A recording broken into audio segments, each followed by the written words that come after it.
వారణాసిలో ఉంటున్న కృష్ణమోహన్కు పురాతన కాలం నాటి పుస్తకం ఒకటి దొరికింది.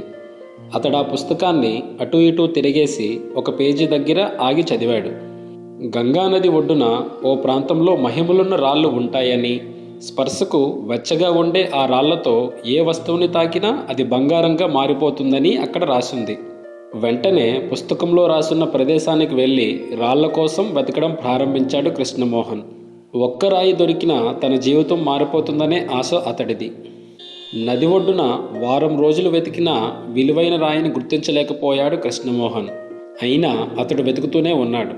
2 వారాలు గడిచాయి. రాయి జాడ కనిపెట్టలేకపోయాడు. తన బతుకును మార్చేస్తుందనుకున్న రాయి దొరక్కపోవడంతో కృష్ణమోహన్ ఎంతో నిరాశ చెందాడు. ఒక్కో రాయిని తాకి చూసి అది వెచ్చగా లేకుంటే కోపంతో నదిలోకి విసిరేస్తుండేవాడు. చివరికి అతడికది అలవాటుగా మారింది. వెతగ్గా ఓ రోజు మహిమలున్న వెచ్చని రాయి అతడి చేతికి దొరికింది. ఆ వెచ్చదనాన్ని గుర్తించేలోపే అలవాటు ప్రకారం రాయిని విసిరేశాడు. రాయి చేతి నుంచి జారిపోయే ఆఖరి క్షణంలో కానీ అతడు ఆ విషయాన్ని గమనించలేదు. అప్పటికే జరగాల్సిన అనర్థం జరిగిపోయింది. కృష్ణమోహన్ శ్రమంతా వృధా అయిపోయింది.